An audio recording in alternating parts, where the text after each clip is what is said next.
Well. Hello.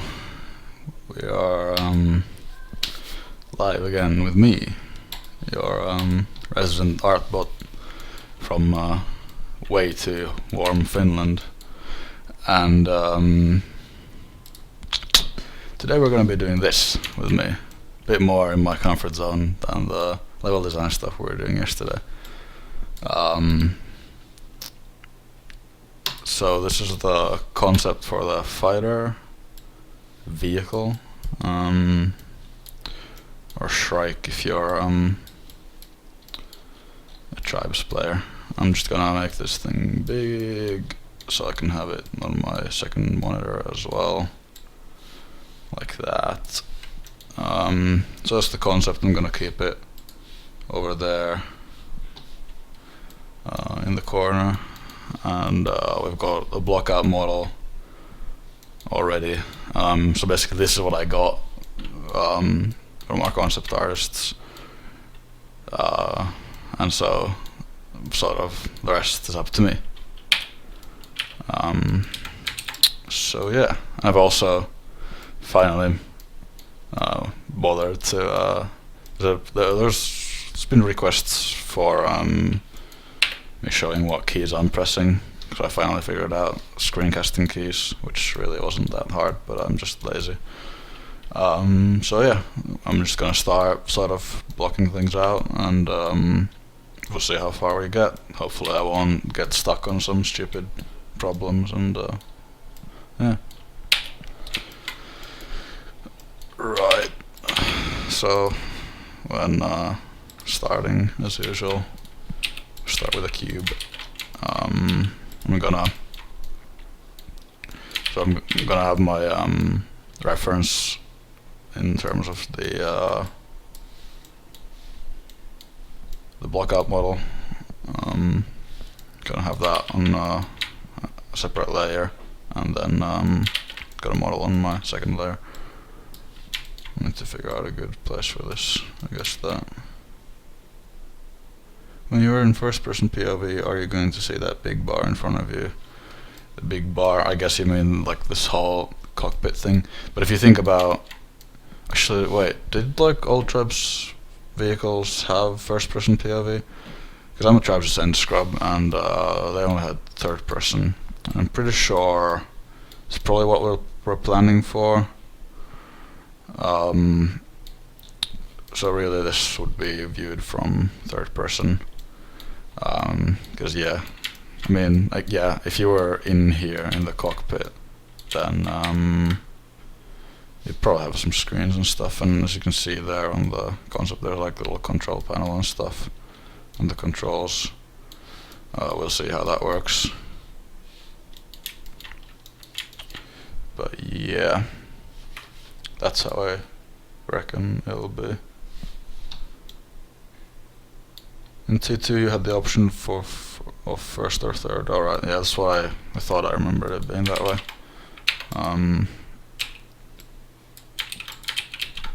not sure exactly, but of what we're doing. But yeah, if you're doing first person, then I mean, who knows? If we're doing that, then it's gonna be a bit of a challenge because of this and like all the other stuff.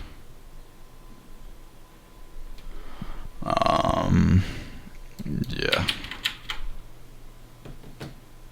So I'm doing my usual thing when I'm streaming, which is getting completely lost in thought. Oh well. Just gonna start with the sort of main shapes here. And while I'm blocking these things out, so what I'm gonna be doing sort of is, it's gonna sound really weird to people who don't know how sort of video game workflows and pipelines go, but I'm gonna be doing like the sort of block out low poly version of the high poly model, meaning high in polygon count, meaning the sort of what we want the model to look like.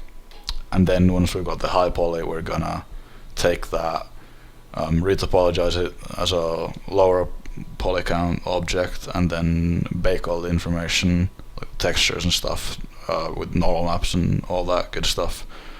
Obviously we're not going to get to that now because that takes, you know, dozens of hours. But yeah, we bake all that data into textures and stuff, and then yeah, in the end, you know, we get in-game model. Right, let's go to side view because I think that'll be easiest, like this. Pop that there. Let's see, so I'm gonna want edge flow. Yeah, okay, this isn't gonna be too hard. And so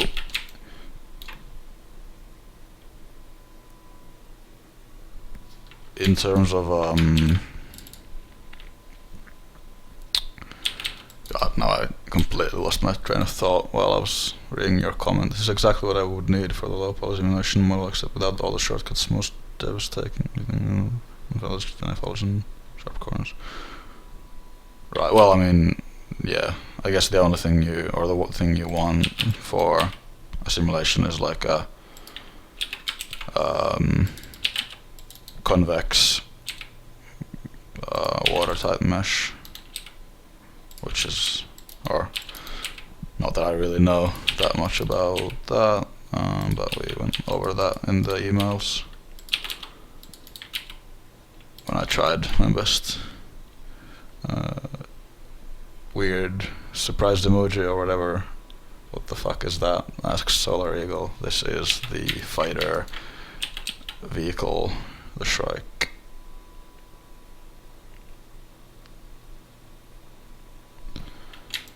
And yeah. Let's see, questions. If you were to port an STL file, say someone knows something SolidWorks, would that be a high poly count item? Don't know if I'm using the right jargon. Yes, Irvingen, basically.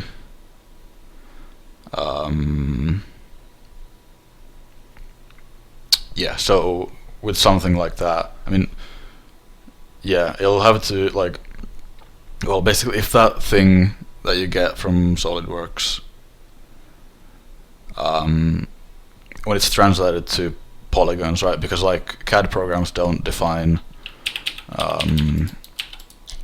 their 3D stuff with polygons, really, or like not in the same way that your box modeling, like more basic stuff like this do. So,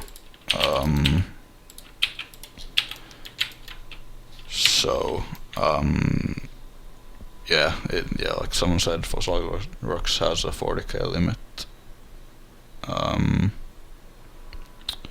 But yeah, so I mean, yeah, the answer is usually when you're dealing with something like SolidWorks or like CAD files, which can be used. I know people do use my modifiers the wrong way around, which really annoys me. This object is using a mirror modifier, and I always work on the other side. If I toggle that off, I'm on this side. I want to work on the other side, so really stupid thing. I'm gonna apply my modifier, auto mirror that the other way around. Now we've got it the right way. And so one thing that's, oh wait, do I want to be doing this? Hold on, let me see. Actually, don't want to be carving that. Oh no, let me see. So, yeah.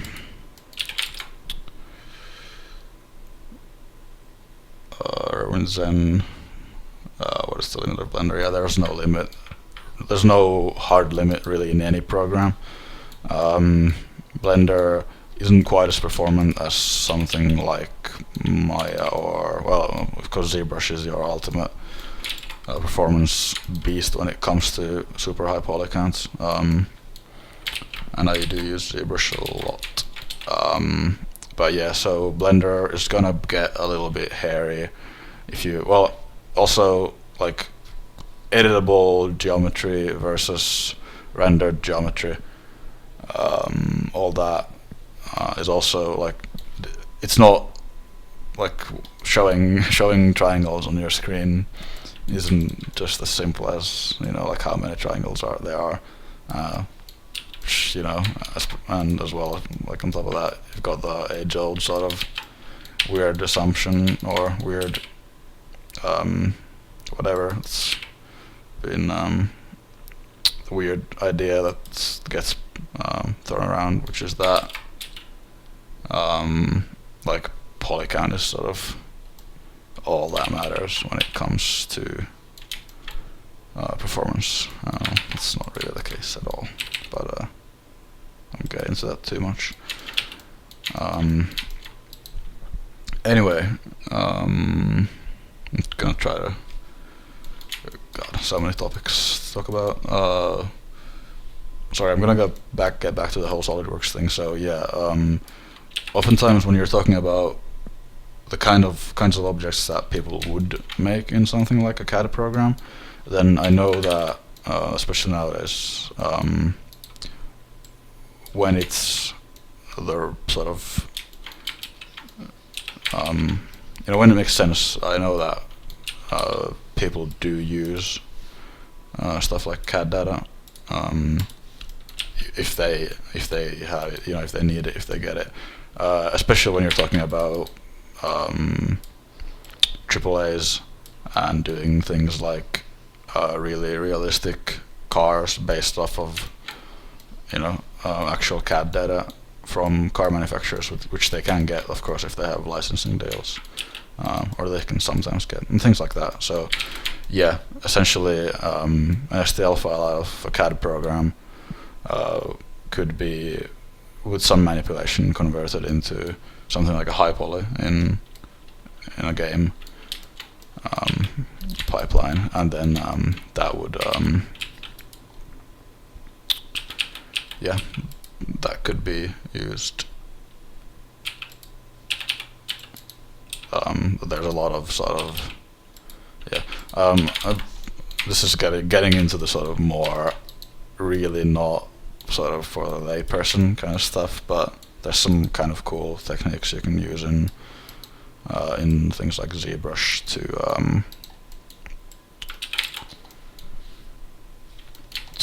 to clean up something like CAD files, make them all nice for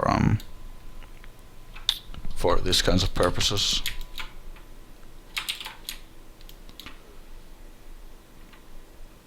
Just don't do what I do with my ZBrush and Sensor, I won't hate you. Oh, yeah, oh, hi Nate. Well, hate is a strong word. Did they give a name for this vehicle yet? Calling it the Fighter for now. Who knows? Maybe if you back at a super high tier, you can name it. Hint, hint. Let's see.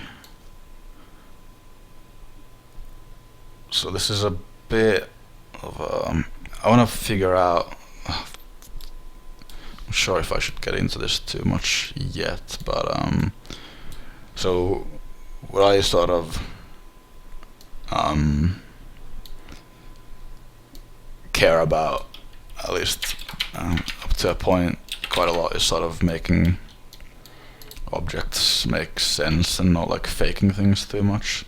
So I'm trying to think about how this sort of paneling here would work with having like these cuts and you know, it's like paneling, it's covering some sort of an interior, which I guess is the shred stuff. Which I guess, I mean, the red here kind of reads as like the paint that's everywhere else, but I think the idea is that this stuff would be your whatever glowy thing.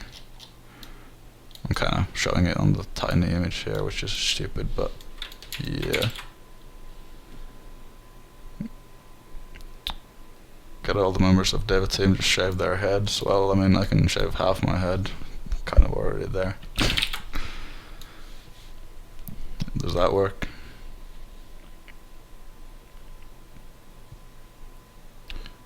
Midair assets, vehicles, how many protos are there in the folder? Keep in mind this is my art folder. There's only this one. I'm sorry. No, this is not like, you know, I've been working on a lot of other stuff and we're only getting into it now. He looks like he's about 12 without a beard. Yep, I do. I definitely do. I'm a babyface.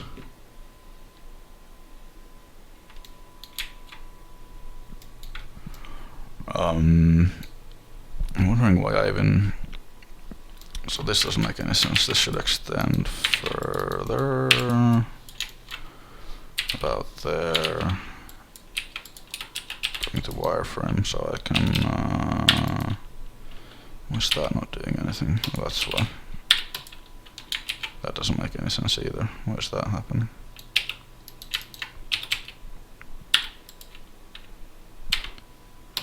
Oh. A retard. Is it really? Huh. Curious. Oh. Oh yeah, I'm just stupid. Completely unnecessary to have that line up perfectly, but here we are. So yeah, I'm trying to think about this in terms of sort of parts instead of what, like random 3D blocks of stuff. But yeah, I look like Chris Pratt, huh? Well, I don't mind that. Not quite as ginger though.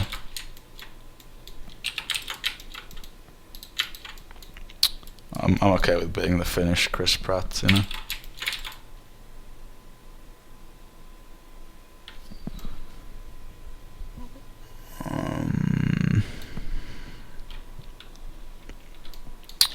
Right, so I'm not gonna make those cuts and all this detail stuff in there quite yet.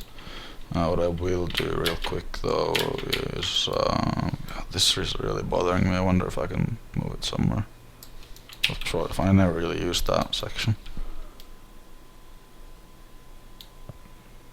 Oh yeah, that'll work too. The suicide girl of this dev team. Gonna select sharp and crease. Not there. What am I doing? Do that. Doing subdivision on it. Actually, that is kind of defined as a sharp thing there as well. I don't know about that center line. I guess we'll keep it for now.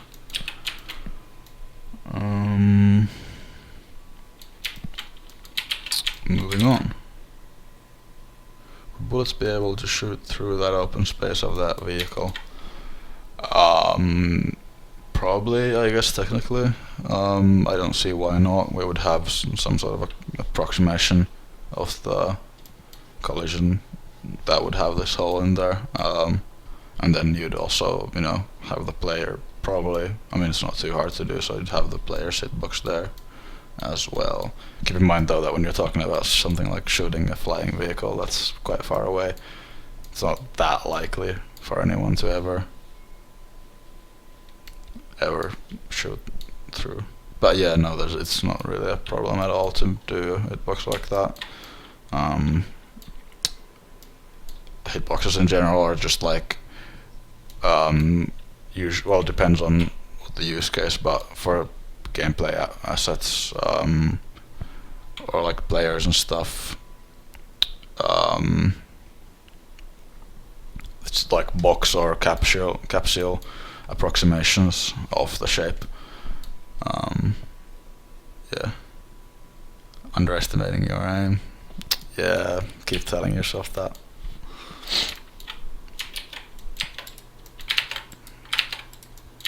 Oh, this is a bit weird. I completely forgot that this also needs to change a bit in this direction. So we'll do that. Then I'll duplicate that.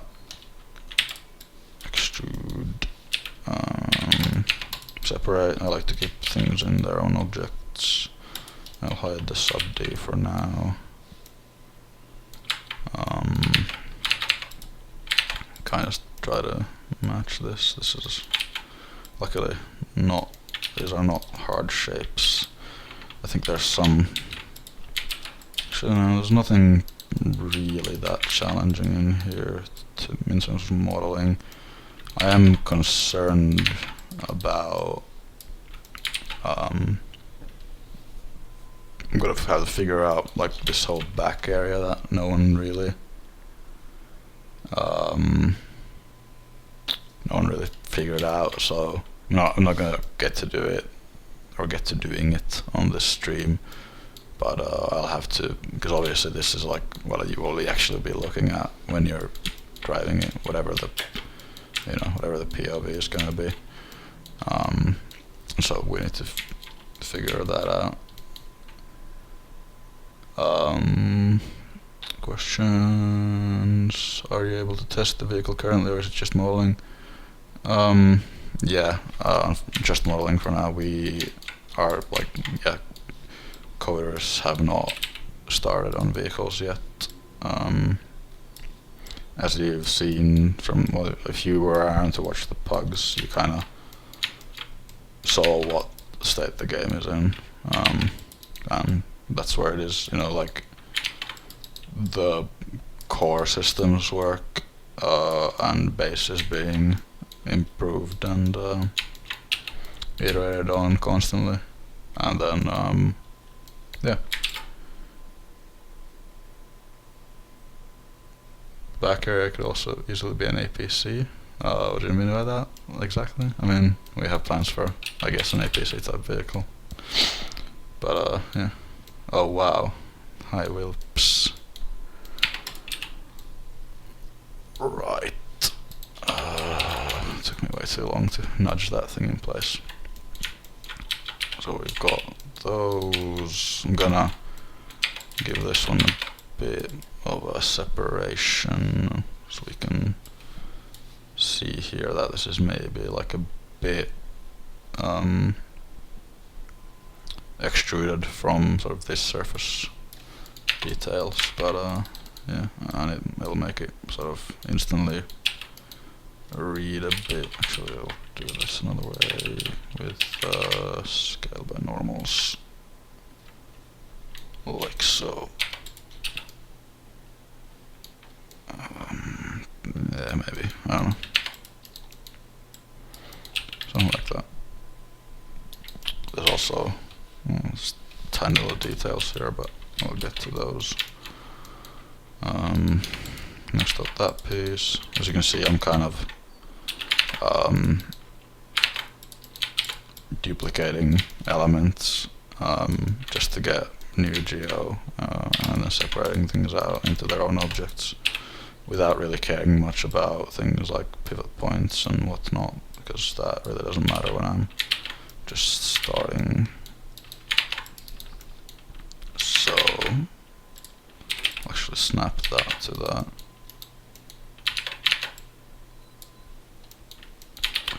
I wonder if there's a place I could snap this to. There's something along those lines.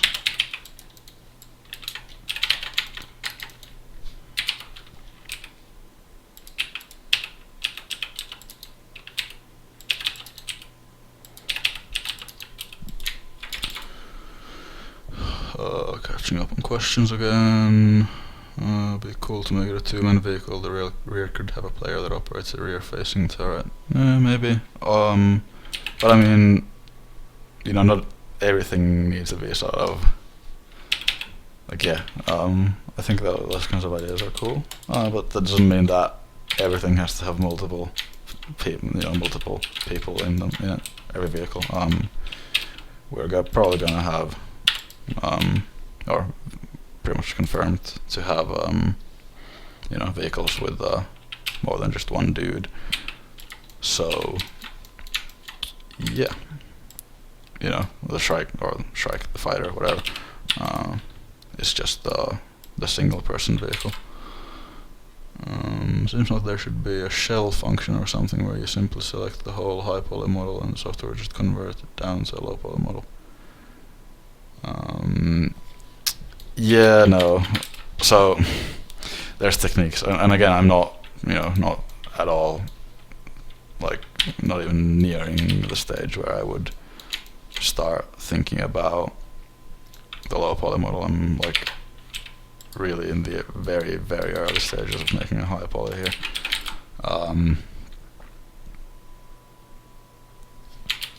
So,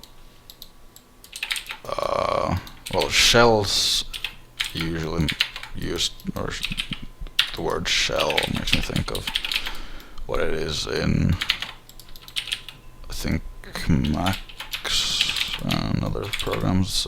But, well, I mean, words change program to program, but anyway, those are functions. This is a bit strange, actually. I'm not sure what I want. How did they do it? Oh, right, he just made a little swoop in there, and actually that makes me think I need to reassess this. This is what I mean about when I say, like, that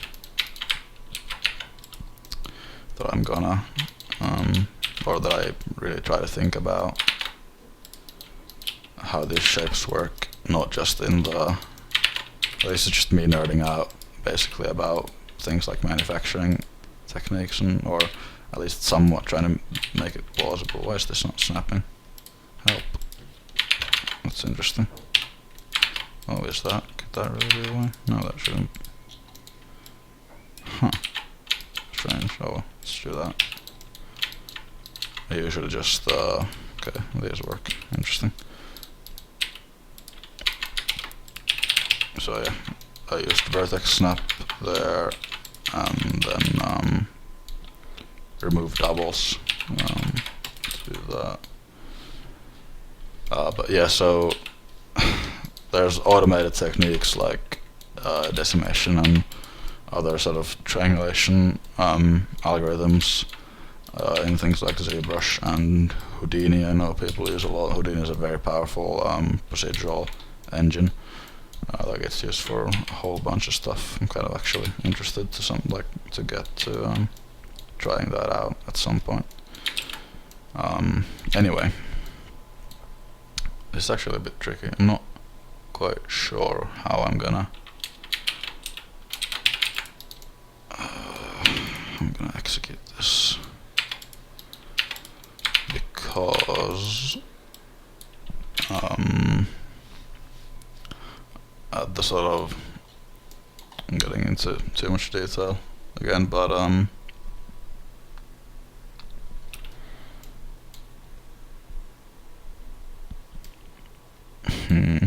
this sort of top piece here is kind of obviously intended as a separate piece because there's a cut line here, and there's like a panel that's overlapping or overlaid on top. So maybe this piece sort of, no, that doesn't work, 'cause this piece continues. Maybe this one has like a little hook there at the end or something. I don't know, this is gonna be a bit strange to figure out. I'll hide that part for now. Oh. Again, I've got my larger reference image on my second monitor, or third, whatever, but so I'm mainly looking at that.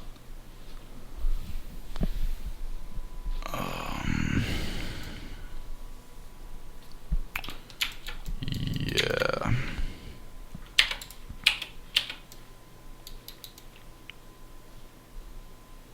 It's gonna be a bit interesting. Or maybe they just work exactly like this. I mean, that's not... Yeah, okay. I'm making this too hard for myself.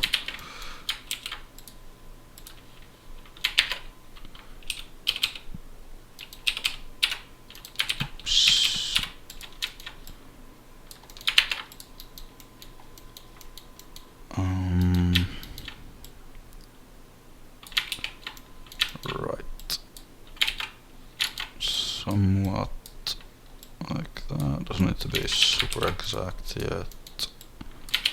That one, wait, is it? Okay, so swoops. Whether I'll do an angle there or a smoother thing, I'll see. Are you permitted to go off reference to any degree, maybe to add your own flair? Yes, I go. I mean, well, first of all, like, you know, I already had, well, Nate, our Strength of Sin, not, everyone knows me, but yeah, so I already had, quite a bit of sort of say in, you know, when the concept art itself and the design was being, you know, initially sketched out, and then as I'm sort of working, I'll like, because there's usually like when someone's making a, you know, a concept like this, well, like first of all, well, you saw, right, so getting 3D blockouts is something I've been encouraging people on our team, like the people who are doing concept, to do as much as possible, because it helps both them in designing, you know, like your end product is 3D, so making just a drawing from one angle without really thinking about the 3D aspect of it, you're like, if you're doing just drawings, you're really not, you know, you're really not doing anyone any good. So anyway, so already sort of, and like, already had a lot of ability to affect what's going into this, even before even before it gets sent to me, and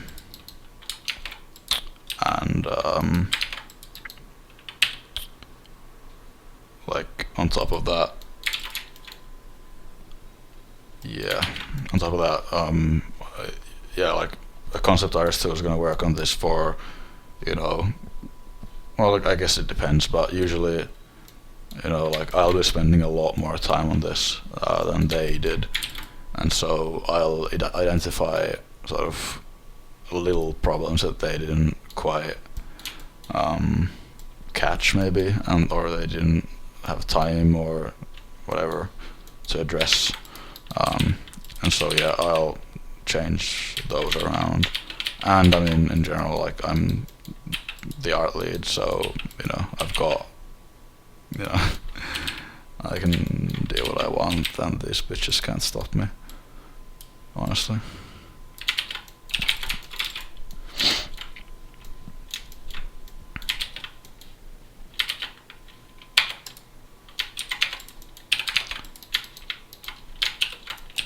Flatten that. It's a bit of a weird shape, but I think it'll probably work. Now I'll rethink this a bit. What I think I'll actually do is delete those faces and make it just this, and it'll sort of be a weird panel thingy overlapping this. Always helps to have the flexibility to grow the concept up a bit whenever you're working on it in 3D. Yes, definitely. And if you look at sort of any, like, well, I guess there are projects where it makes sense to really require artists to stick to reference as much as possible. If you think about popular games, right, and you've got, well, you know, like anything with real world stuff where it really matters that things are exact. You think about, let me think, Tom Clancy stuff, what's it called? Not The Division, but the other one, Rainbow Six, right? They're really particular about being authentic, and so they try, like, the weapon models they have, they are, like, really, really accurate, like down to having rifling on the inside of the barrel and stuff like that that you never see, and like each part is modeled exactly. And like I've seen presentations from guys from I can't remember the studio now, but who worked on stuff like Rainbow Six or whatever Tom Clancy game they worked on. Might not have been that one, but yeah, like they get to, like, they're huge gun nerds, and so they get to like toy around with real guns and take them apart and stuff like that. Other things where like you really want to stick to references, sports games. If you're you're recreating someone's face, then obviously you want to make it match it. And nowadays people use a lot of scan data, stuff like that. Same with cars in racing games, which I think I mentioned before. Anyway, apart from that, you've got in general though, like, or in cases that aren't like that, you'll have let me think. Well, anything that's a bit more creative and freeform, right? That isn't like total, like, that doesn't care a whole lot about being 100% authentic or realistic. Everything like that generally will. I don't know why I did this way. This makes much more sense to snap it here. If I can, do I even have an edge there to snap it to? Yes, I'm stupid. Anyway, anything even slightly more creative, then usually you get a concept, and then something like a character artist, for example. If you look at something like Overwatch, you can go check out. Oh wow, thank you whoever did that to me on Steam. I do not want to play CS:GO with you. Thank you. Exit. Yeah, so you can go look at like the marketing material for Overwatch, for example, which I love, by the way, the art in that game. But you'll see some differences, and maybe you can even spot like why they made the changes they did when they like took it from the original drawings or paintings to the final character model, because that's two different people. I believe Arnold Zhang. No way, am I thinking of the wrong dude? Arnold Zhang is someone else. Oh god, I can't remember. Anyway, you get the idea. People, artists need their freedom. And I've rambled on about this for too long. Flip normal, solidify, no, solidify, yes, do that. And then, because modifiers aren't great, I'm gonna have to go in and delete middle face. Hello Geoff, thanks for tuning in.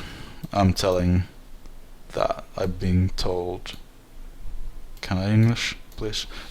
I'm being told that we only have 2 more backers until the 500 backer goal, at which point an achievement of some sort will unlock a mystery achievement. So, if you haven't already, please go back us on Kickstarter. You can find a link down somewhere here or here under the Twitch stream, as well as on playmidair.com. Push us over that 500 line and yeah, help support us.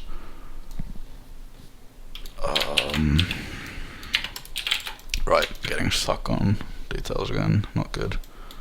There's a little thingy on top of this. What am I doing? Duplicating that.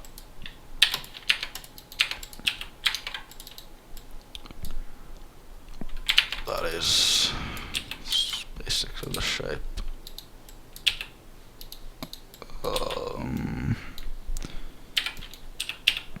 I'll come back and evaluate if this is actually what I even want to do, but for now,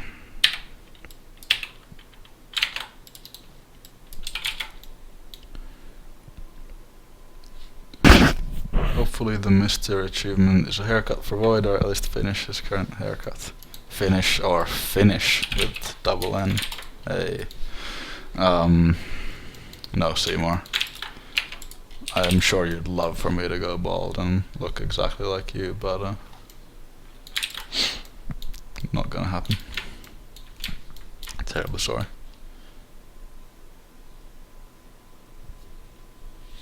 Zoolander 3.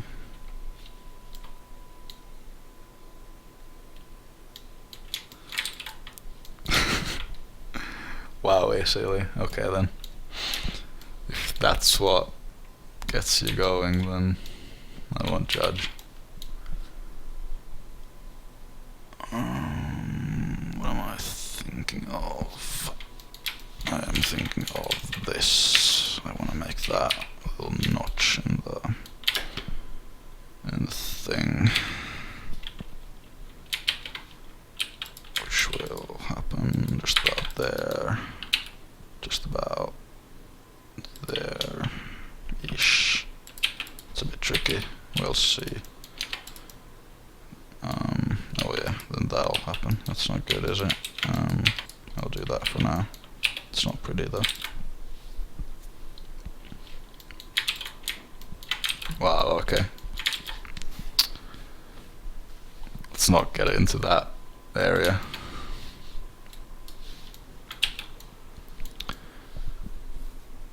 No poop jokes in my stream, please. As much as I love them.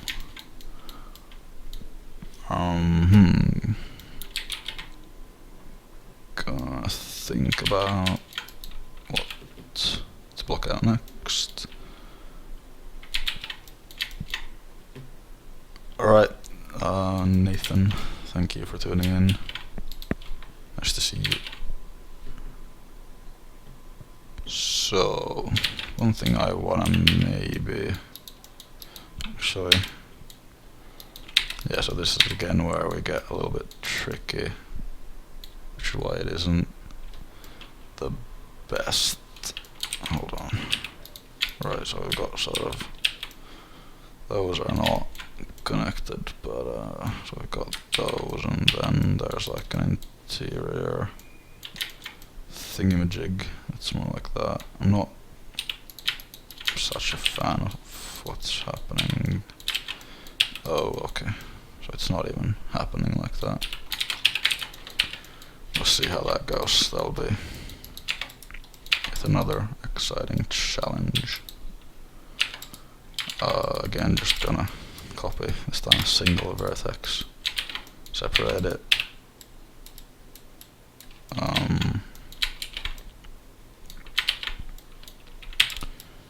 Yeah.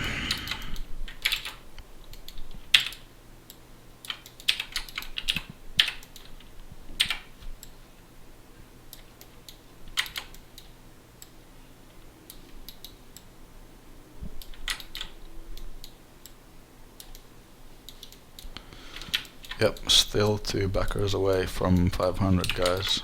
Let's get this the reference there. So that's happening. Right, here's another little thing. I probably want to make like a cut in this shell here to make all these parts sort of go into there, but and so that is why I'm actually gonna sink them in a bit like that. I'll just extrude down for now, and you'll see. So it's gonna be something like that, and back here we've got going like that. This is where things get a bit iffy. I'm gonna hide some of these engine parts so I can kind of see what's going on a bit better as I'm toggling in and out of my reference there. So that's happening, something like that. I've got that one going there-ish. Although, actually I wonder if it'd be easier to do this the other way. I think it will be. So I'm gonna leave that piece for now because it is... Oh, wow, thanks for pointing that out. Sorry, I am a fool and forgot to turn on repeat. There we go. Thank you, Shiro.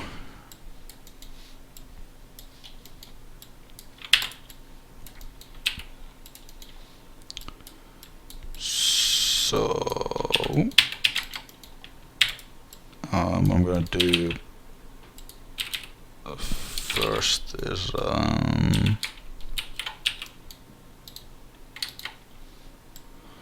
so instead of backing that sort of what I like to think of sort of like more like the skeleton, or like the sort of more underlying stuff, which is like in here, which is like under a lot of other stuff. So I'm not gonna worry too much about how exactly that works. I'll model the stuff that has more of a visual impact first, and then we'll see how it works. So this bit is actually like really curved in the concept, and because of that, so it's curved but it has this cut here. And whenever we're talking about making curved surfaces that have cuts, there's another sort of example of, or like when I was talking about making the block out for the high poly, this is sort of one of the things that where that really shows is I'm not just sort of blindly blocking out low poly shapes. I'm also actively thinking about how these things will work, or how the things like the subdivision surface modifiers will work when it's higher poly one, because obviously I don't want to well, firstly, I can't, in case I didn't quite make that clear, I can't really use this for anything other than to guide me in the shapes, and even those I'll be, oh hello, that is something, it's my alarm for some reason. Alright, apparently I'm supposed to wake up. Good to know. What was I saying? Yeah, I'm just like, I'm sort of thinking about what's gonna happen a bit further down the line when yeah, when I start actually making this stuff look good.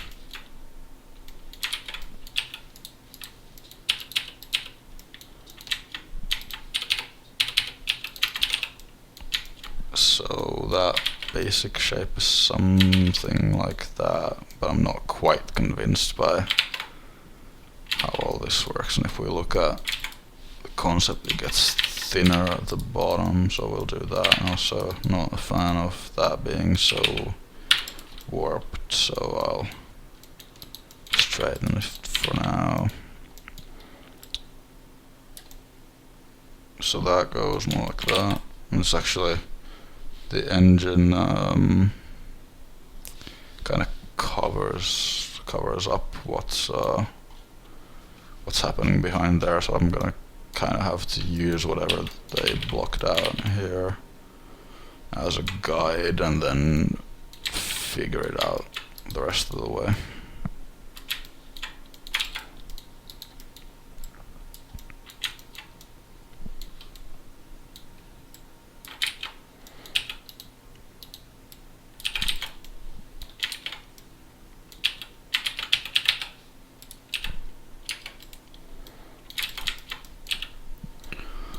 Let me think.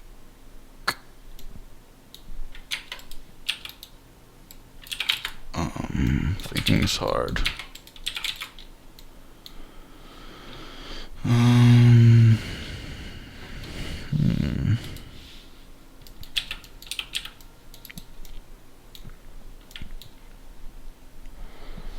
Yeah, I'm also not really sure at all what I'm gonna do with sort of this, the shape behind here, and how all that's gonna work.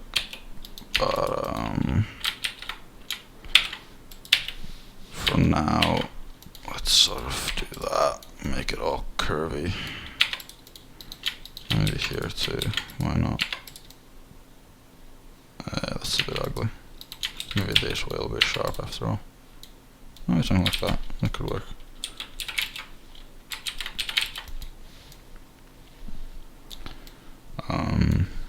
Although this looks like it doesn't really leave enough space for the seat.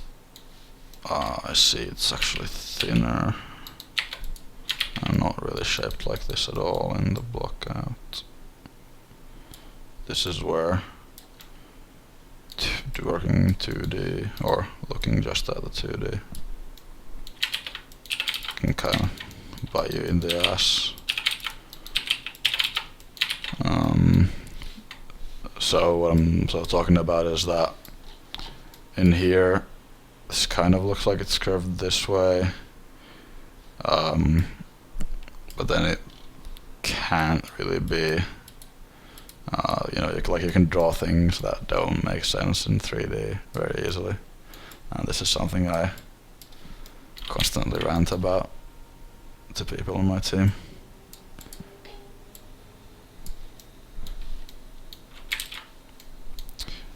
Yeah, it could be protruding forward. That's also the other thing, right? It's just that like perspective gets a bit weird, and it definitely is protruding forward. So yeah, actually that's pretty much what it is. Perspective is also hard. So we got that. I'm not sure about this weird. Like I might just make this completely flat, honestly.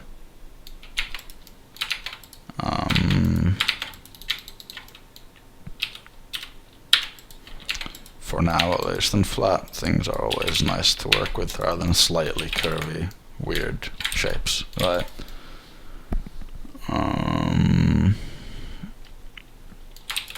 Yeah.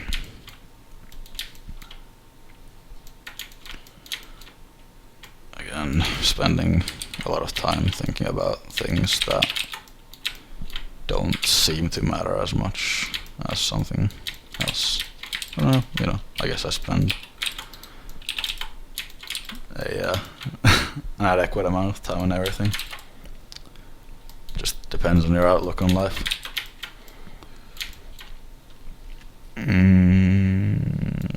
Right, so that's another thing, I suppose, is this whole engine bit.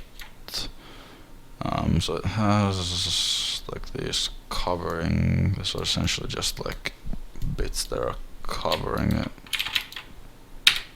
And so this is the actual whatever. Sure, that's a bit strange. Yeah, this is where things get a bit weird for me. What I'll do though is snap my cursor into the center of that. Now the cylinder, that's way too big.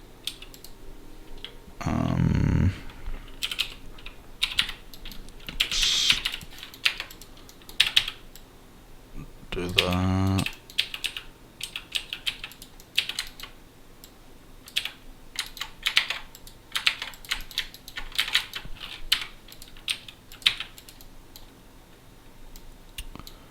So it's gonna be something like that.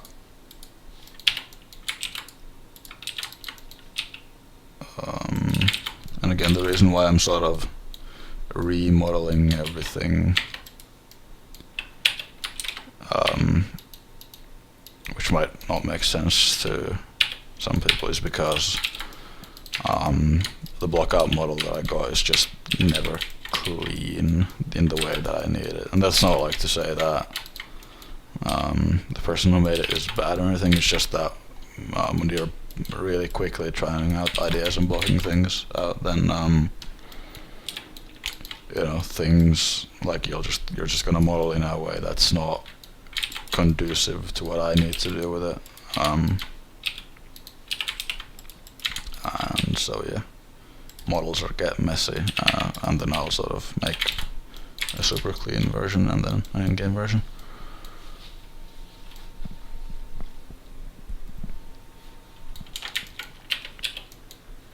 Right.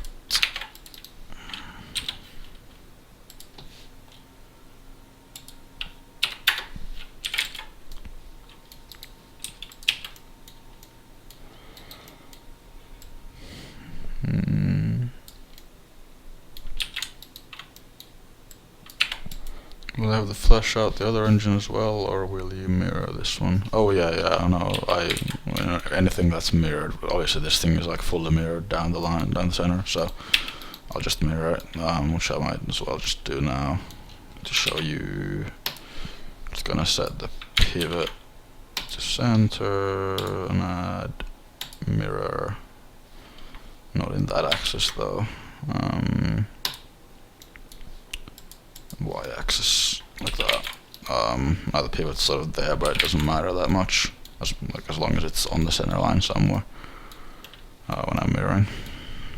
And so now I've got a mirror modifier, meaning that while I'm working on one side, the other side updates constantly. And you know, if you're doing like this stuff like modifiers and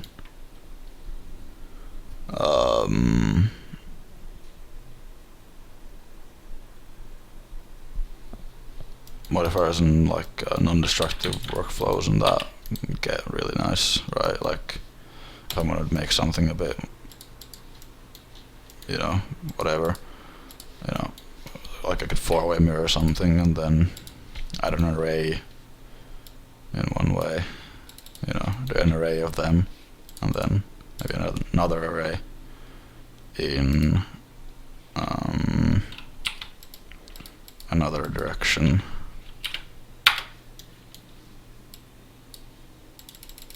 And we've got a whole bunch of stuff, but I'm still only working on just this, right? And I'll get rid of this now.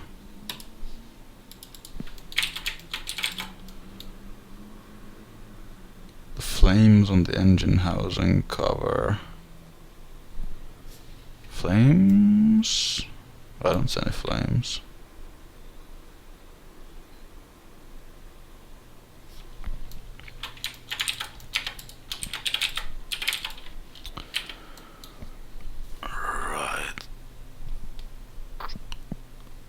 So this gets a bit, it's like whether or not I'll make this sort of just a shell that's sort of gonna have some empty space in there, maybe some random techie stuff, or if it's gonna be more like a solid shape like it is here, so we're gonna be like a shell-ish thing. And if I really no, so this thing here is like territory where I'm not sure if I would do things like if you're gonna do stuff that's circles or sections of circles, then you kind of always want to start with a circle or a cylinder, right? And then you'll sort of like cut it up, and that way like things will match even if it's things like this. But I think these are not really, they don't really need to be like that. And I can eyeball it close enough. So I'll do that. Again, duplicating existing geometry to get a starting point. Like that. And let's see, that's also a bit weird. It almost reads to me here in the drawing like these housing bits would be actually like in front in the side view, but here this thing protrudes out a bit. Let's see how. I mean, minor details, but yeah. So what I'll do to achieve that curve instead of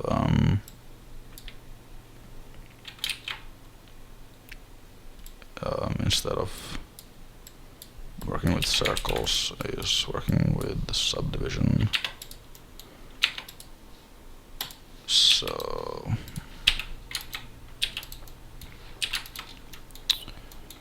it is a bit of a tricky shape to model, I'll be honest.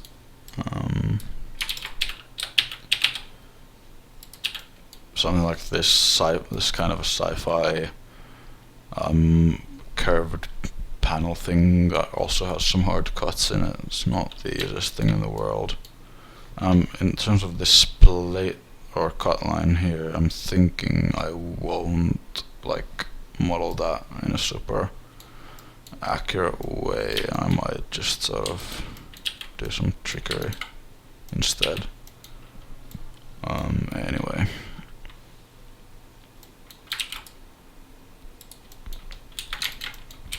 So what's happening here is sort of that.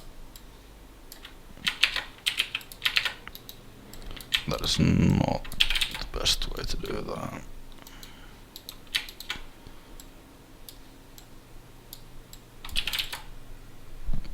Oh, we have just reached 500.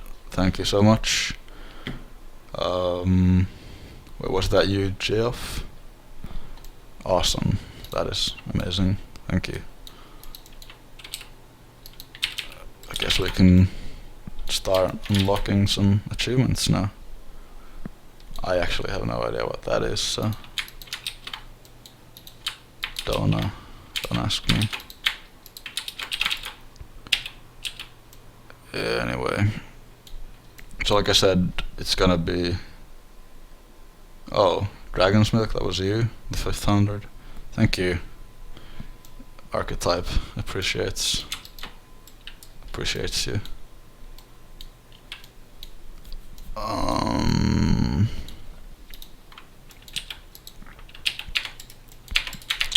And yeah, so with subdivision stuff, what you can do, even if you're, this isn't how I'd do it as a final model, but you can see what a subdivision surface thing is doing is, well, subdividing and then smoothing the model, and you can change the subdivision level to get a smoother one, but we're doing it just for preview purposes. So that way I can manipulate a lower poly cage and then still get curved shapes easily. And like I said, this is what I think is the best approach to doing this particular shape.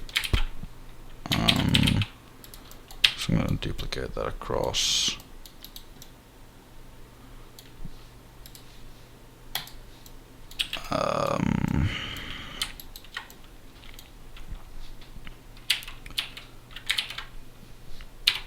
Do this in this view for now. I think it's a bit easier. Should have probably been doing this with the other one as well.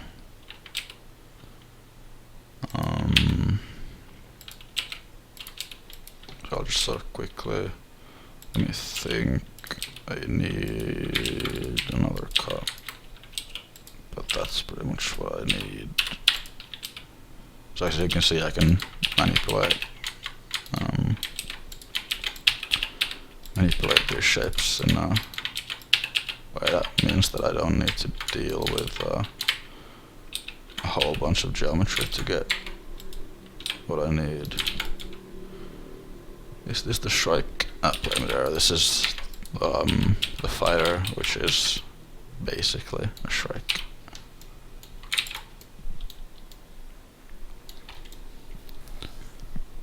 In case anyone who didn't or is just tuning in, this is the full size concept art that I've got on my screen. I'm sure our guys will be posting this stuff up somewhere soon, since we're showing it already. And so yeah, I'm only just starting sort of figuring out these shapes and how they work. Actually, another nice modifier that I tend to use is the solidify modifier. So the scale of this object is a bit weird right now. It's way too small, so like this wouldn't be 2 centimeters really. But yeah.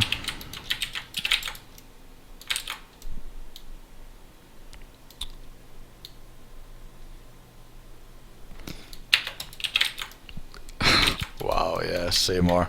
I watched the VOD of that. Well, I'll not comment on your basically slandering him. I feel like you're such a bully.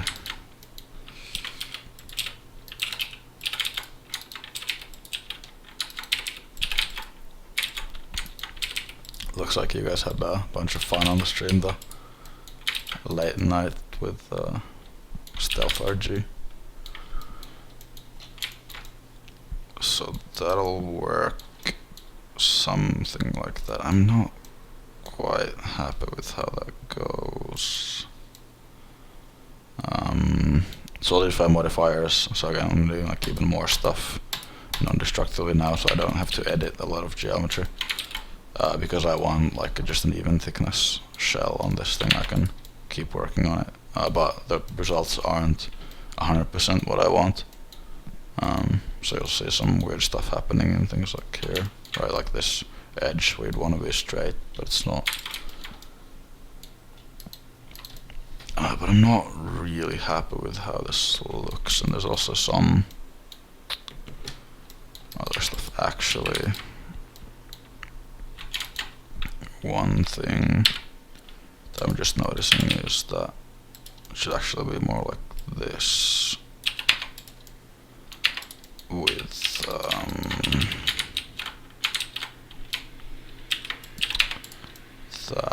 So there's like a little lip there. Gonna change my auto smooth, and now it really makes sense to have this sort of here ish. Something like that. I'm essentially gonna have to fiddle with this a lot more to get this to be like a, you know, like a straight line there and a straight line there. Essentially what it means, what I'll have to do is sort of make this surface and then like make a cut there, because you need, well, I'm not getting into too much detail, but yeah, that'll do for now. I still wanna fiddle with this basic shape of it anyway. I feel like, let's see, I mean, so this leaves a weird gap here. What I think will happen, instead of, well, obviously block out stuff, so there's not really much going on here. What I think I'm gonna do is, we've got some, you know, like the engine itself here. Something's happening at the back here, obviously. Maybe, let's see. Yeah, so it sort of comes there. And, you know, you'll have your engine effects, whatever that may be. And then I'll have some techie stuff in here, as well as something that attaches this engine part to this part. Probably make a hole in there or some sort of a clamp thing. We'll see how that goes.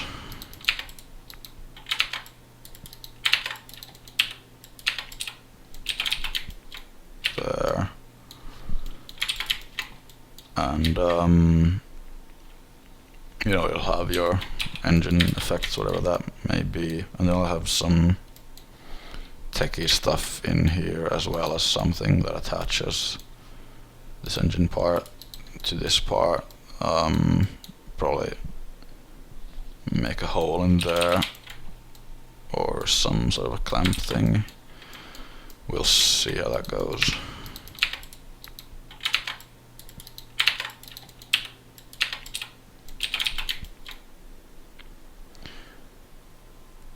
Where's the mana tank, you ask? Well, maybe this just isn't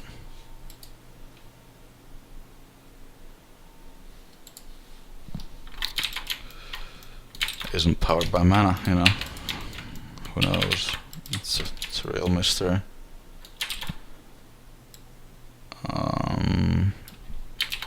Anyway, I think I wanna. I don't know. I'm not sure how I feel about this sort of gap thing here. Another thing that I'm noticing in the concept is that, first of all, this thing, the top of this kind of works in a weird way, where you can see there's like a little bit of a curvature going on there. Not so sure about that, but that may just be because, well, whether or not, I'm not sure about doing that because I don't like the look, or because it'd be too much effort. I'll leave that up to speculation, but it's probably the latter.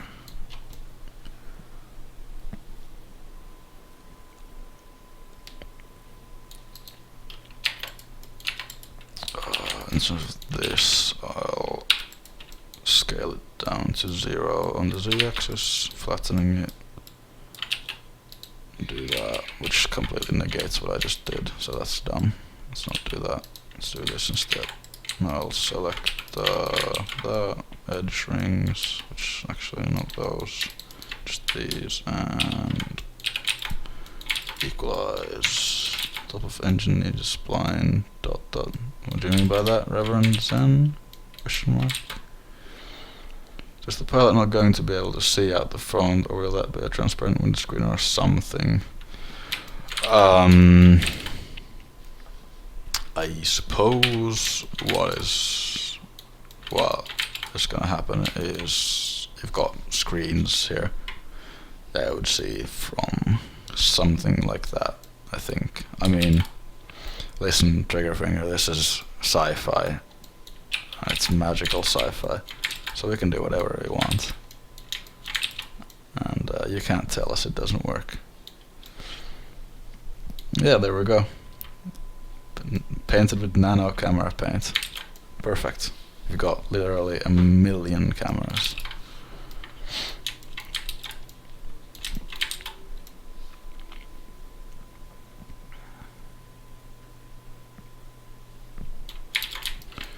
So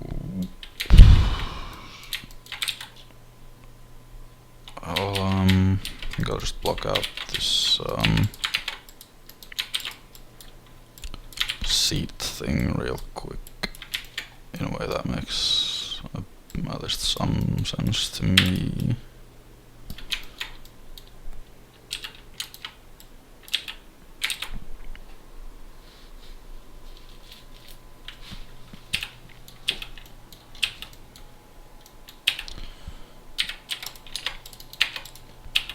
So we'll do that.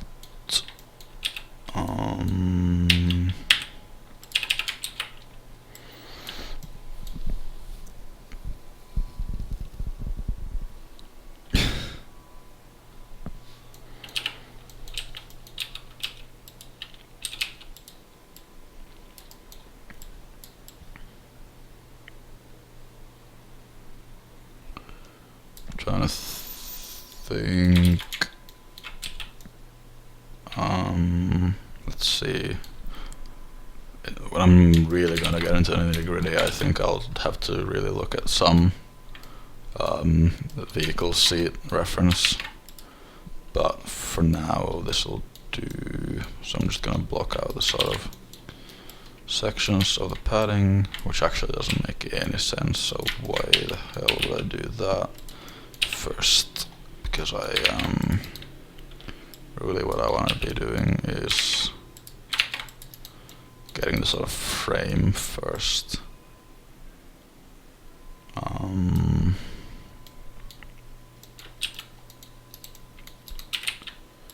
Yep. And this is getting a bit weird with all this stuff in the way, but I guess it's fine. So we'll just extrude that, put that there.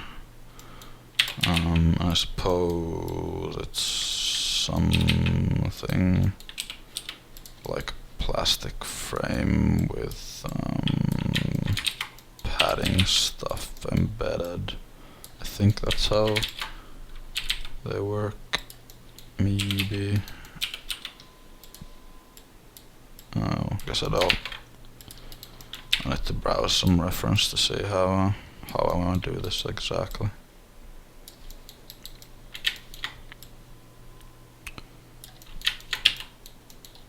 So this thing curves like that. That is also not quite like that.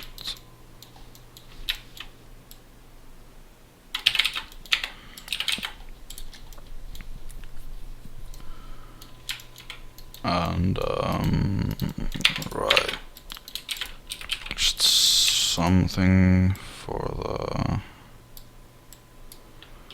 this thing for now. Technically, you could use the high poly model in the game, right, which just reduces performance. Yes, Reverend Zen, but well, yeah. I mean, that's essentially why. I mean, that's why we do all these things, right?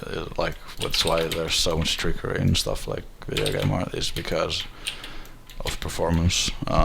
Because performance is tricky.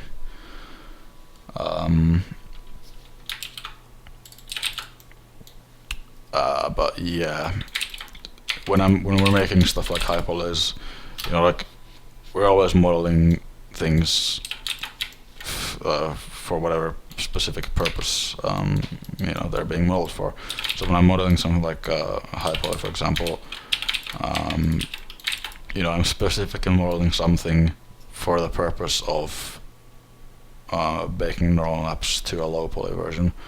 So you know, there's shortcuts I'm taking just because of that, and you know, there's things I'm not doing because of that, and stuff like that. So, you know, essentially just wouldn't even look at good. Is there an approximate poly count that you try to not exceed? Yes, there are guidelines, and I've got well, for this thing, like it's a bit tough to say. Like, I mean, basically, like I said earlier, poly count isn't the end all be all of performance, and it's not to say it doesn't matter, but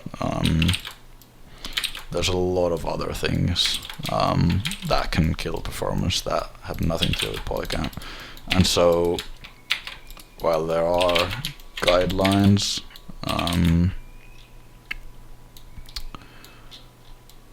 it's approximations and like sort of just you know, I'm not like, you know, we want like, as long as something isn't like completely insane, then it's usually fine.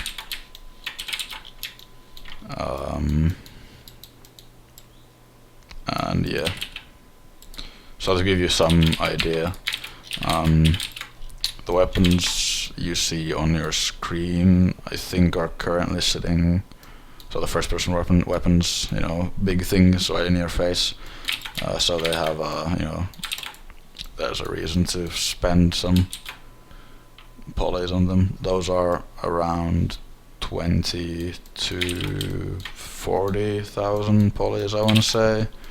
Obviously, like, our whole art style is sort of, you know, we don't need like a whole lot of detail and stuff, which is nice. So we don't necessarily even, like, we could be a bit lower poly if we wanted to push it. But yeah, so those are around 20 to 40k. Characters are around 50k when you're up close, and then they get reduced all the way down to something like 200 triangles or less when they're just little dots on your screen, and stuff like that. Yeah.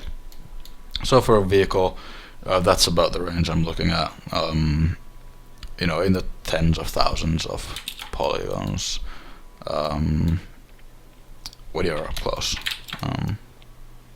And you know, then there's level of detail meshes where it progressively gets simpler the further you are. I'm really not getting work done as I'm explaining these things that I've probably explained before on other streams as well. So there's a question: does Midair have servers in west of North America currently? Yeah, okay, Implosions just answered it. So yeah, there's a server in California right now, but yeah, lag compensation, like he's saying there, makes it so that all the Western people can play on East, like just without any issues at all. And yeah, us Euros as well. You know, I've been playing the game on something like, or up to 170 or 180 ping when I'm like playing on West servers. So yeah, on those yeah, I really, yeah, and like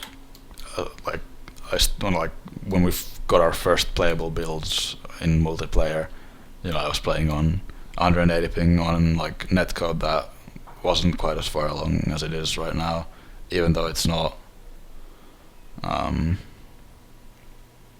know, it's not finished netcode by any, like, but yeah, like I was playing on 170 to 180 on a very rough build from Finland to US West, and didn't like it, just felt great from the get-go. And I've just been told that EC Lee upped his pledge to $5,000. Thank you so much, EC Lee. That's fucking amazing, honestly. Like, holy, wow. You're the man.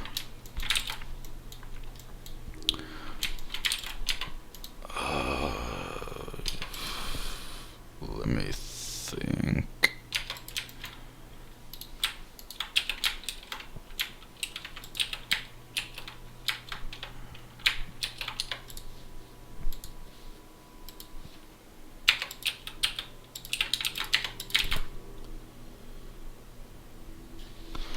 Where are we that? I'm gonna have to look at this Kickstarter page now. 47. Wow. 501 backers. Guys, we're almost at the halfway point. That is crazy. Thank you so much to everyone who's already contributed, and if you haven't, please do. And if you have no intention of, or even, you know, or if you have backed already, please, you know, talk about us on social media. Guys is asking about the EU servers. Yes, the EU servers currently are in Germany. There's only one because we have a whole lot more NA than the EU testers. But yeah, they're in Frankfurt, and it plays fine sort of all across Europe without much issues at all.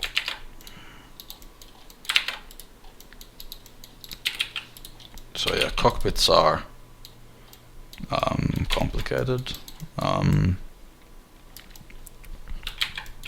Always, I always get this. I don't know. I just never get as much done on stream as I'd like to.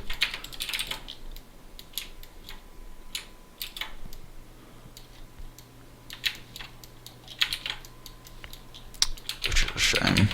It would be nice to sort of get to show like more of show more of you know, like just more of the process. And but I guess in general, like something like 3D modeling in sort of in a live mode, not really like the best experience, especially for someone who does, like, you know, for a layperson. So I've always been of the mind that time lapse is the best way if you're gonna watch someone model something. Time lapse is really where it's at.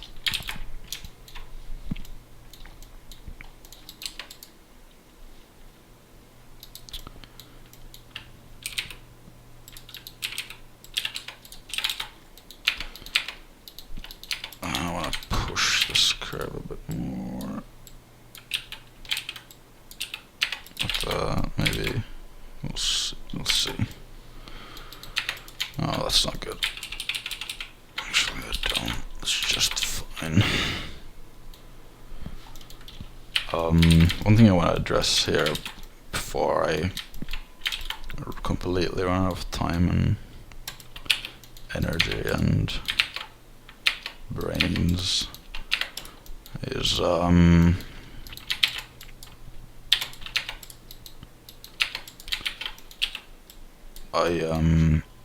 not. We talked about this sort of after already having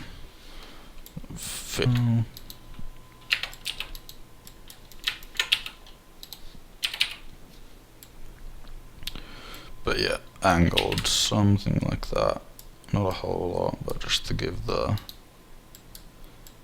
make it a bit more dynamic. And that also, I think, reinforces the silhouette a bit more. Although I guess silhouette from up top is a weird idea.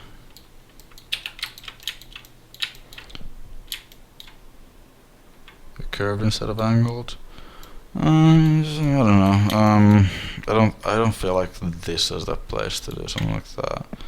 I think that would look. I think it should be straight, as in, like, you know, just a straight line. If I made it curved, it would start looking like, I don't know, like, I feel like a bit too alien, even, like, in terms of the shape language. Not to say alien vehicles aren't cool, but that's not the look we're going for, at least with this initial one. Something like that. Not a whole lot, but just to give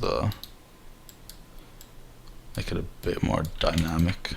And that also, I think, reinforces the silhouette a bit more. Although I guess silhouette from up top is a weird idea.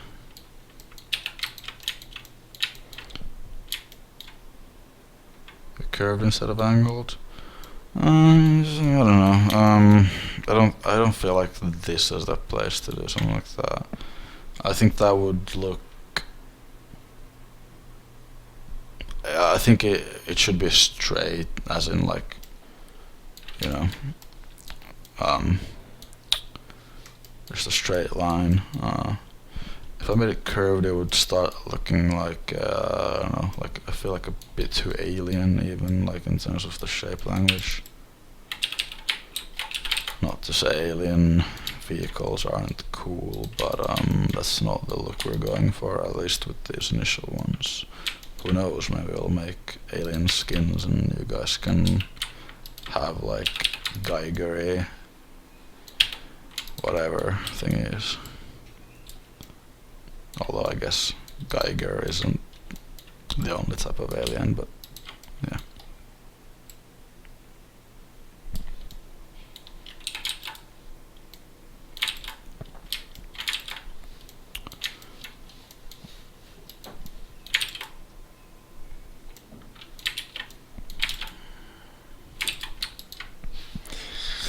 UFO Shrek skin, like just your classic flying saucer. Yeah, that'd be interesting. Ugh, and this is gonna be tough. Didn't I just shut that out? Yeah, easily. Thank you so much. Like, Guys, this guy dropped 5k on it.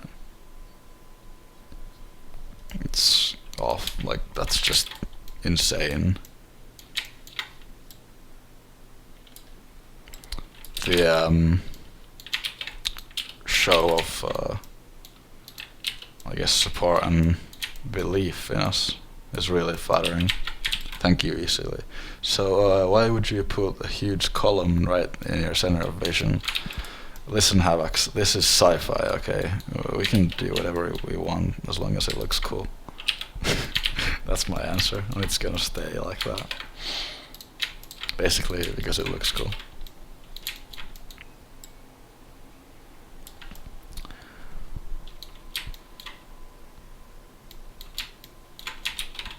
VR goggles. Yeah, VR goggles.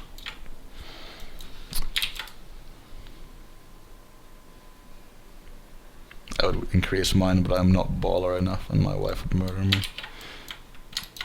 That's a fair reason.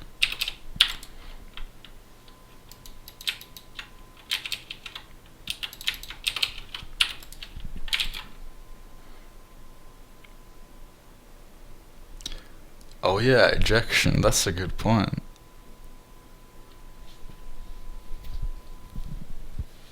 I wonder. You'd have to sort of come out of the side. That's interesting.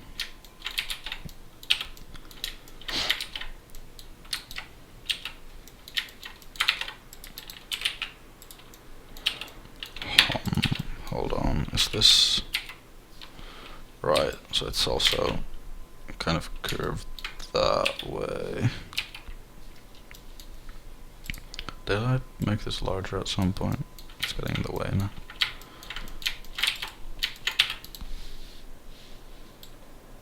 Put a hinge joint at the top. So 0 and 0. Do you mean like for this whole cockpit arc thing? So that whole thing would sort of move? That would be weird. Who knows? Who knows what we'll do? Early stages, guys. You're seeing us do it live. Hey Void, it's Sin. My mom is watching. You should shout her out. Her name is Donna. Hello, Sin's mom, Donna. Thanks for tuning in. Shoutouts and all that.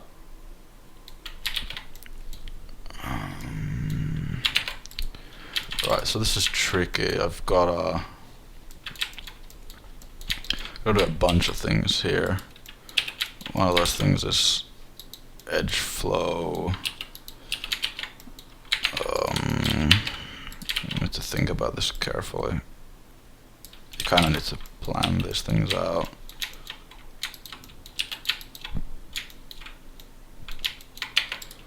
And again, I'll actually hide some pieces I don't want to see. Because I want to think about this. Now I've got another bit of an issue. So this will extend all the way up to this. Or maybe not. Hey, a shout out to my twin geckos, Tom and Jerry. Hello, Tom and Jerry. Geckos, huh? Shout out to Tom and Jerry. I'm sure they too are excited about Midair. I know I am.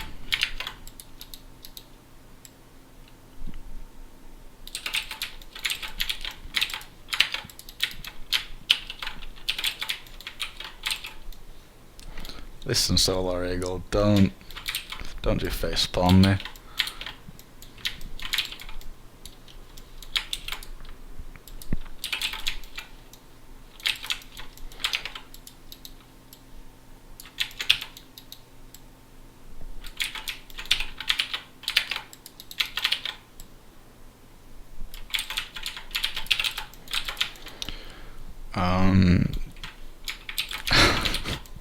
Well, now, then we're fine. You're not. Yeah. you're not banned from the game yet. If it's at him, then it's fine.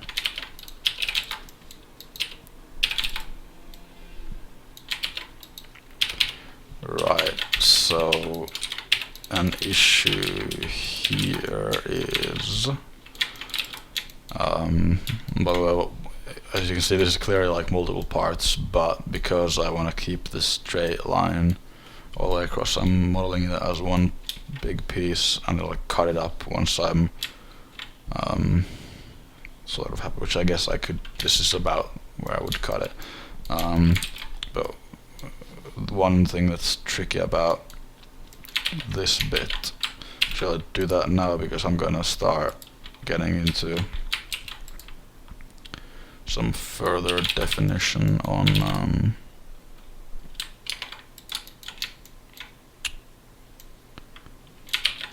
that. So I will separate that. I get into this piece here because this is like real quite tricky indeed. As you can see, this is sort of really rough here, and in the like it sort of intersects with other pieces and just sort of is sunk into that. What I'll do is make a cut here and then make some other pieces inside here.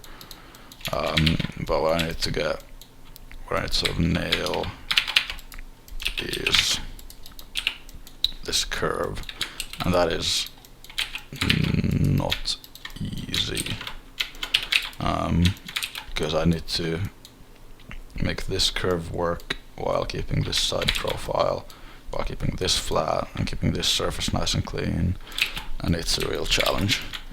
And basically, like this kind of edge flow here doesn't work. Or I guess it can sort of work, and this is fine for block out, so I might not even get to it yet, because basically, yeah, so this needs to be curved, right? And so if we do that, then we might get what we need,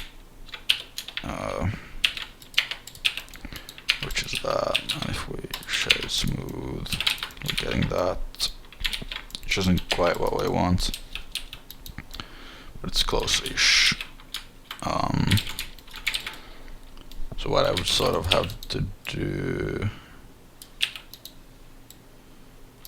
is use my subdivision stuff. Like, this is where it gets tricky, right? Because of maintaining the surface, I can only really move things in this way along the surface, and then what I'll do at some point is retopologize this so that there's edge flow that follows this curve like that instead, and then at some point it transforms into this kind of thing.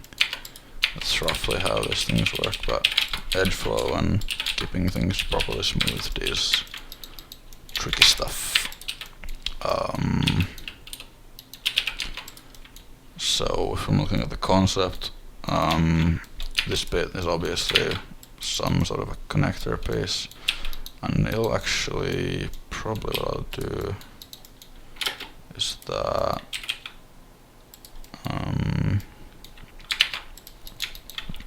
select those, scale that, and I'll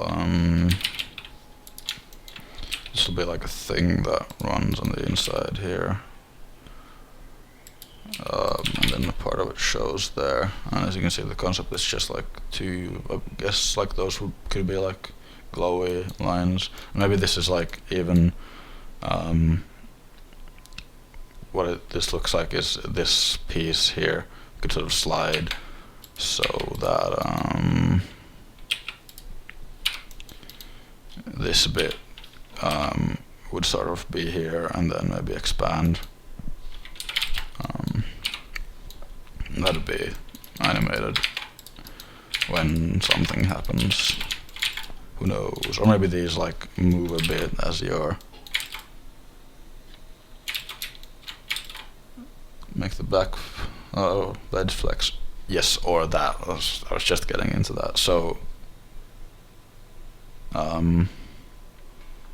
yeah, or that that connector piece is a bit flexible, or a joint, probably whether it's a joint or I mean if it's a joint then that's a bit weird.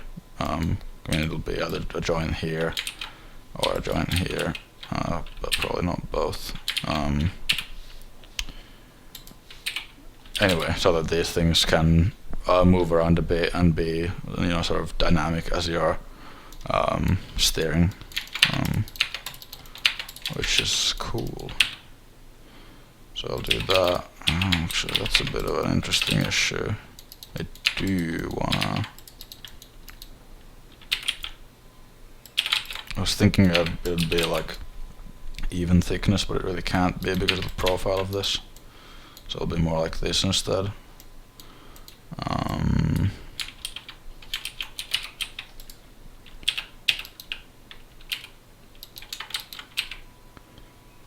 we'll do that. Hold on. Oh, I see. I done goofed.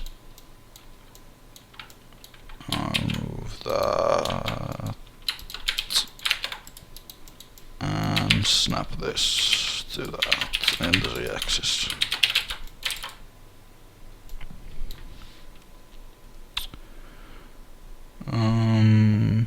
Very cool. Yes.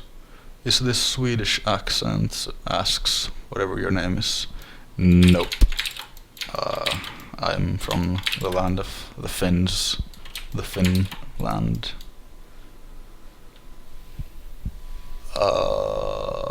Yeah. Finland.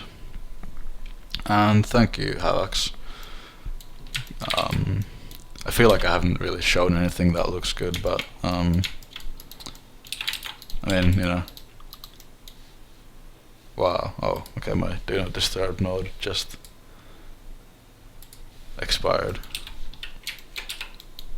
Oh yeah, Narnia, of course, is what it says on our forums, because someone who made the word filter thought that'd be hilarious.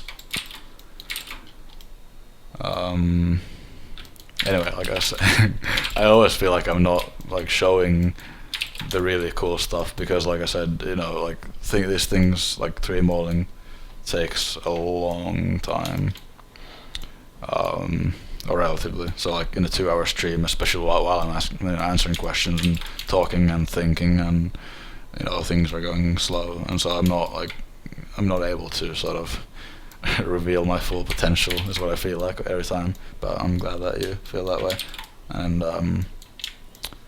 I guess my full potential, my final form, my Kamehameha is in the game in the form of all the weapons and, you know, armor and buildings and whatever else I make, which is a lot of stuff. Let's think. So I'm gonna leave whether or not this will be a joint or like a flexible type of thing. I'm gonna leave that for now. And I'll probably talk to, you know, we'll talk about that amongst ourselves within our shadow government of Midair, the Cabal, our secret meetings and stuff. We'll talk with, you know, in terms of how we want that to animate and how we're going to want that to work. And I think there's a lot of potentially cool stuff that we can do with the animation here, like little idle things and like little moving pieces. I think will really bring this thing to life, even though it's not really alive. Yeah. Looks like I'm almost out of time, but I'm being told to continue until I'm being told, or I will be told not to continue. Just me following orders like a good soldier or something. Right. So I didn't really get, yeah, like, you know, really didn't get far with this, because there's a lot of thinking involved, right? And again, like I'm saying, the one thing is, like, well, of course there's detail and stuff, right? But when I'm sort of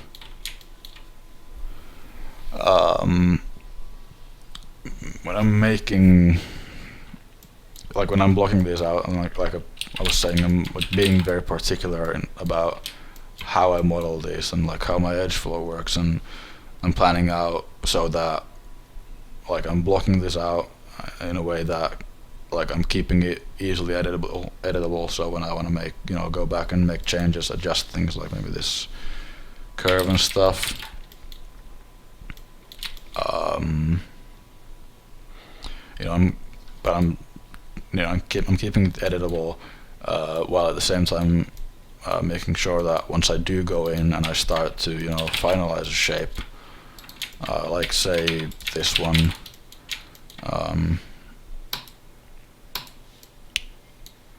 what I'll be able to sort of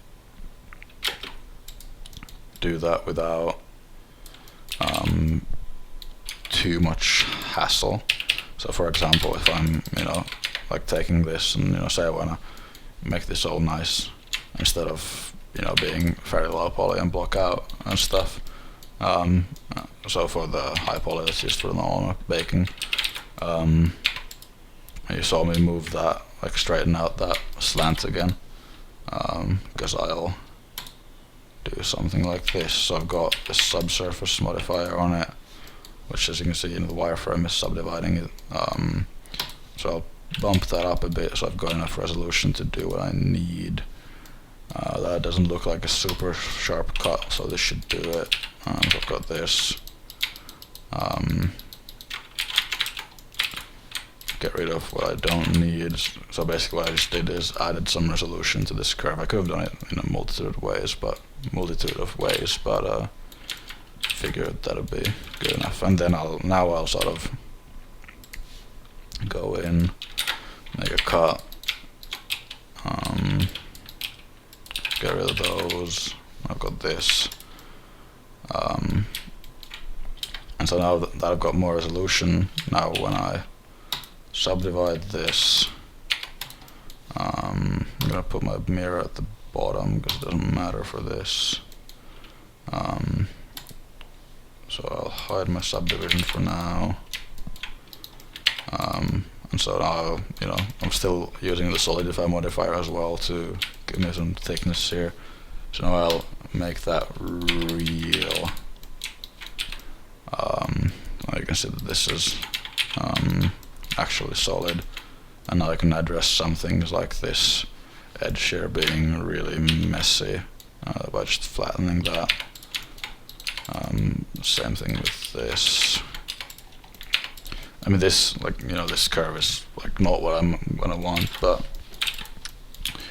I'll just do this to demonstrate. So I've got that. Now I can, enable my subdivision and start making this, well, not blobby like that. And so how I do that, I think I've covered this in other streams as well, but essentially what you just do is a bunch of holding edges like that, which tells the tells the subdivision or the smoothing. If you think about what like when it's smoothing the mesh based on a low resolution version, like you saw, then it's it's you got a bunch of points and it's averaging between them, right? But then if you add resolution, then it'll sort of know to smooth in the right ways in the corners, like so. So when I add some stuff, and now we're getting nice corners and stuff. I'm sorry while that explanation's going on. Someone asks, anything else you might want to show before you head out? Well, so there you go. Like, if you've got something you want me to show, then let me know, and I'll definitely do that. Awesome work so far, Voidspawn. Your skills, my good sir. Thank you. Oh yeah, it took